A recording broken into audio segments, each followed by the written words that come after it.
आज की बात। स्वागत। आज बौद्धों के वैश्विक धम्म गुरु परम पावन दलाई लामा, इनका जन्मदिन है। वास्तव में वैश्विक धम्म गुरु परम पावन दलाई लामा ये 14वें दलाई लामा है और दलाई लामा का जो महत्व है वो पूरी दुनिया में उनका जो परिचय आता है वो परिचय ऐसा आता है कि एक धार्मिक महत्व के और राजनीतिक महत्व के ऐसे वे एक व्यक्तित्व है कि जिनको पूरी दुनिया जानती है, लेकिन दुनिया जानती है शांति की प्रस्थापना के लिए। और आज उनका जन्मदिन भी मानवीय अधिकारों की सुरक्षा में जो आवाज बुलंद होती है वो आवाज शांतिपूर्ण तरीके से बुलंद करते हुए लोग इस जन्मदिन को भी मनाते हैं, पूरी दुनिया में मनाते हैं। वैसे वर्तमान में परम पावन दलाई लामा भारत में उनके निर्वासित सरकार के एक प्रमुख के रूप में है। वैसे उन्होंने राष्ट्राध्यक्ष का पद तो छोड़ दिया है। अभी जो तिब्बतियों की जो निर्वासित सरकार है वो सरकार अपना प्रमुख चुनती है और वो ही इस पूरी सरकार को मैनेज करता है। और धर्मशाला में भारत में हमारे यहाँ ये सरकार चलती है जिसको मिनी ल्हासा भी कहा जाता है। लेकिन परम पावन दलाई लामा का जो महत्व है वो महत्व वास्तव में क्या है? देखिएगा, जब चीन ने तिब्बत पर आक्रमण किया उस वक्त में परम पावन दलाई लामा के पास पूरी राजनीतिक शक्ति थी, पूरी सामरिक शक्ति थी, लेकिन बावजूद इसके उन्होंने इसे युद्ध की ओर नहीं लेकर गए। उन्होंने तिब्बत से बाहर निकलना, तिब्बत से बाहर जाना पसंद किया। पूरी दुनिया में आज तिब्बती पहुंचे हुए हैं और एक निर्वासितों का जीवन जी रहे हैं और पूरी दुनिया में इस बात के लिए मांग कर रहे हैं और चीन से भी ये मांग कर रहे हैं कि चीन वहां वो जो उसका जो नाभिकीय अस्त्रों का जो कचरा है वो कचरा जमा करने की जगह तिब्बत को ना बनाए, तिब्बत की जो महत्ता है उसको सहेजे।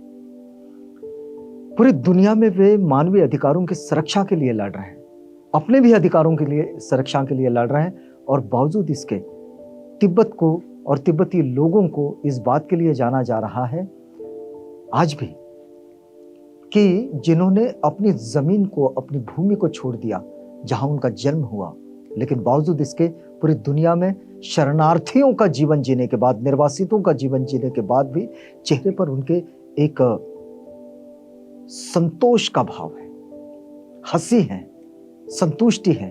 और ये कहां से आती है? ये प्रश्न लोग पूछते जरूर हैं। तो तिब्बतियों के जीवन में इतना संघर्ष, इतनी यातनाएं, इतनी पीड़ाएं होने के बावजूद इनके जीवन में इतनी बेहतरी कैसे है? निर्वासितों का जीवन जीते हुए संघर्ष भी तो है जीवन में, लेकिन फिर भी चेहरे पर शिकन भी नहीं। तो इसका जो रहस्य है दरअसल वो है लामाओं द्वारा दी गई शिक्षा में। और लामाओं के पास में शिक्षा आती है बुद्धिज्म से। ये जो तथागत बुद्ध की शिक्षाएं हैं, तथागत बुद्ध के वचन हैं, इन वचनों के साथ दलाई लामा जीते हैं और इसलिए पूरी दुनिया में वे इसी काम के लिए और इसी बात के लिए पहचाने जाते हैं। आप शायद ये जानते होंगे कि दलाई लामा को पूरी दुनिया में अलग अलग विश्वविद्यालयों ने कई मानद उपाधियां दी हैं और कई मानद उपाधियों के साथ वे डॉक्टर भी कहलाते हैं, मतलब डॉक्टरेट की उपाधियां हैं उनके पास। लेकिन 1989 में दलाई लामा को नोबेल शांति पुरस्कार से नवाजा गया। नोबेल शांति पुरस्कार से नवाजने की ये जो पूरी दुनिया ने हिमाकत की, उसके पीछे यही बात है कि चेहरे पर शिकन तक नहीं है अपनी जन्मभूमि को छोड़ने के बाद भी, और आज तक इस बात के लिए दलाई लामा संघर्ष कर रहे हैं कि तिब्बतियों को उनका सम्मानपूर्वक जीवन मिले। वे तिब्बत में रहें, तिब्बत के बाहर नहीं, क्योंकि तिब्बत ये दलाई लामा की केवल जन्मभूमि नहीं है, बल्कि ये उनकी वो आध्यात्मिक भूमि है जहां से इस संसार को बेहतर बनाने के लिए जो जीवन शैली आती है, उस जीवन शैली की निरंतरता, उस जीवन शैली का सातत्य वहां से खड़ा होता है। और इसलिए भी दलाई लामा इस काम के लिए अपने आप को बड़े समर्पित रूप में रखे हुए हैं। आप देखिएगा, दलाई लामा की एक पुस्तक है, 1984 में आई थी। पुस्तक का नाम है काइंडनेस, क्लैरिटी एंड इंसाइट। ये जब प्रकाशित हुई तो इस पुस्तक की पूरी दुनिया में चर्चा हुई कि ये जो काइंडनेस और क्लैरिटी जो है, इसका जो इंसाइट है, इस इंसाइट पर मतलब हमारे आंतरिकता पर, हमारे भीतर जो कुछ है, बदलाव वहां से आते हैं। परम पावन दलाई लामा इस बदलाव पर विश्वास रखते हैं और इसी बदलाव के साथ वे आगे बढ़ते हैं। दलाई लामा को एक और पुरस्कार मिला है, नोबेल शांति पुरस्कार के साथ उनके अलग अलग विश्वविद्यालयों के डॉक्टरेट की उपाधि के साथ एक और पुरस्कार दलाई लामा के पास आता है और वो है लियोपोल्ड लुक्स पुरस्कार। ये पुरस्कार भी दुनिया में बड़ा सम्मानजनक पुरस्कार माना जाता है। विश्व के अनेक देशों में, केवल तिब्बत में नहीं, विश्व के अनेक देशों में दलाई लामा का स्वागत होता है और वो स्वागत बड़ा आत्मिक होता है, हृदयगत स्वागत होता है। और ये स्वागत इसलिए होता है कि उन्होंने पूरी दुनिया को एक जो मॉड्यूल दिया है अपनी बात को कहने का, अपनी बात को स्थापित करने का और अपनी जीवन शैली को छोड़े बगैर हर क्षेत्र में अपने आप में एक बेहतर जीवन जिया जा सकता है, ये जो मॉडल उन्होंने दिया है, इस मॉडल के लिए उनका पूरी दुनिया में स्वागत होता है। आज यदि हम दलाई लामा को, यानी कि तेंजिन ग्यात्सो जो कि उनका मूल नाम है, इस नाम को अगर हम दुनिया में देखें तो उसके पर्यायी नाम है। तेंजिन ग्यात्सो को आज कोई नहीं जानता, लोग जानते हैं दलाई लामा को। लेकिन दलाई लामा को जब भी सामने रखते हैं तो मानव प्रेम ये उनके साथ जुड़ जाता है। शांति, अहिंसा, स्वाभिमान और कर्तव्य निष्ठा, ये चीजें आप तिब्बतियों के कैंप अपने यहां भी पूरे देश में देख सकते हैं, पूरी दुनिया में कैंप है उनके। लेकिन तिब्बती जहां जहां भी जिस बाजार में अपनी वो चीजें बेचने के लिए, जो ऊनी वस्त्र जो है उसको बेचने के लिए आते हैं, आप देखिएगा उस जीवन शैली को, उनकी जो कर्तव्य निष्ठा है उस निष्ठा को आप देख सकते हैं। और विश्व बंधुत्व, ये जैसे दलाई लामा के व्यक्तित्व से छलकता है, वैसे ही तिब्बती समुदाय के भी व्यक्तित्व से ये बात छलकती है। और पूरी दुनिया में जितने भी उदारवादी नागरिक हैं, उन सब का दलाई लामा को स्नेह प्राप्त है, तिब्बतियों को स्नेह प्राप्त है। दलाई लामा वैसे तो तिब्बती सरकार के प्रमुख रहे, आज भी हैं। उनका सम्मान, उनका ओहदा कोई कम नहीं हुआ। उन्होंने भले ही अपने उस पद को छोड़ दिया, लेकिन परम पावन दलाई लामा ने 1963 में तिब्बतियों के लिए जो निर्वासित सरकार है उसके लिए एक लोकतांत्रिक व्यवस्था का प्रावधान किया और वहां चुने हुए प्रतिनिधियों को कैसे भेजा जाए, इसके लिए वे काम करते रहे। तिब्बत में जो अत्याचार हो रहे हैं, इस पर दलाई लामा और तिब्बती समूह पूरी दुनिया का ध्यान आकर्षित करते हैं। लेकिन उनके इस ध्यान आकर्षण में एक खास बात है और वो होती है शांति।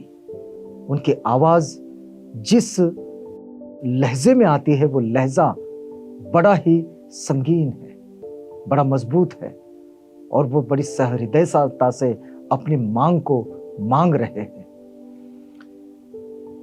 संयुक्त राष्ट्र संघ में भी दलाई लामा ने अपनी बात को रखे। संयुक्त राष्ट्र संघ ने कई बार इस बात के लिए चीन से गुहार भी लगाई। पूरी दुनिया में संयुक्त राष्ट्र संघ ने इस बात को दोहराया कि तिब्बत को उसकी स्वायत्तता देनी चाहिए और इस पर काम होना चाहिए।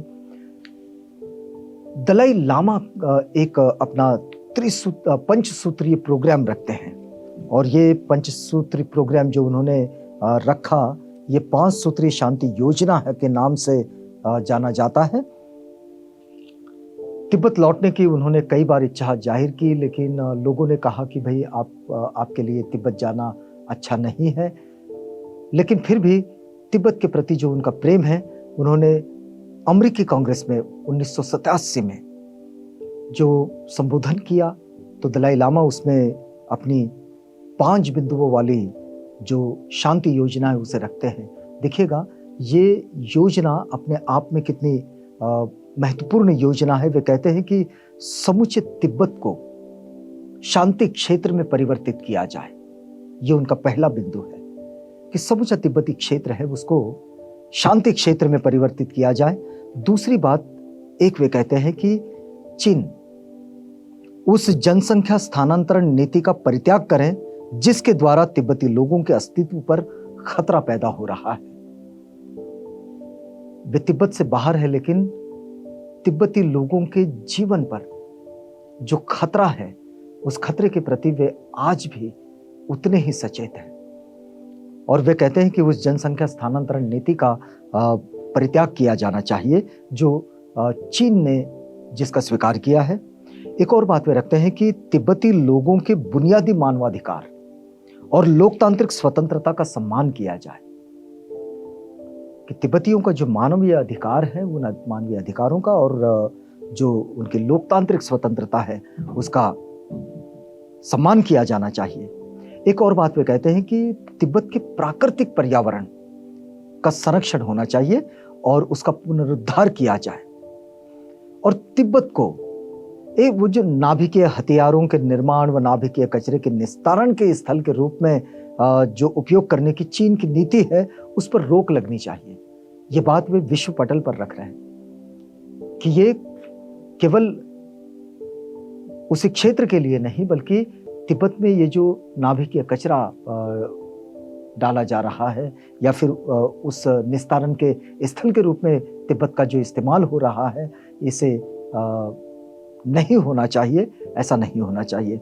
एक और बात वे कहते हैं कि तिब्बत का भविष्य की स्थिति, तिब्बत का जो फ्यूचर है और तिब्बत व चीनी लोगों के संबंध के बारे में गंभीर बातचीत शुरू की जाए। ये शांति का प्रस्ताव है एक्चुअली, कि तिब्बती लोग और चीनी लोग, इनके संबंधों के बारे में एक गंभीर बातचीत की शुरुआत की जाए, यानी कि डायलॉग ये शुरू होना चाहिए। और कोई भी डायलॉग ये किसी भी कॉन्फ्लिक्ट के रिजोल्यूशन का एक बेहतर जरिया होता है और इसलिए इस डायलॉग पर काम होना चाहिए। ये बात भी परम पावन दलाई लामा कहते हैं। और दलाई लामा का ये जो जन्मदिन है, इस जन्मदिन पर हम आशा भी करते हैं कि तिब्बत को उसकी जन्मभूमि, जहां उसकी जड़ें हैं, उन जड़ों के पास जाने का ये मौका मिले और तिब्बत की ये जो आशाएं हैं, ये आशाओं की पूर्तता हो। आज परम पावन दलाई लामा इनके जन्मदिन पर आप सबको बधाइयाँ देते हैं और विश्व शांति के वृद्धिंगत होने की कामना करते हैं और विश्व शांति के संवाद पूरी दुनिया में आगे बढ़े और विश्व ये युद्ध की ओर नहीं बल्कि शांति की ओर जाए, अहिंसा की ओर जाए, प्रेम की ओर जाए, करुणा की ओर जाए, यानी कि बुद्ध की ओर चला आए। तो यहाँ हम लोग इस बातचीत को रोकते हैं। कल मिलेंगे आपसे किसी अन्य जानकारी के साथ। तब तक के लिए हमें आज्ञा दीजिएगा।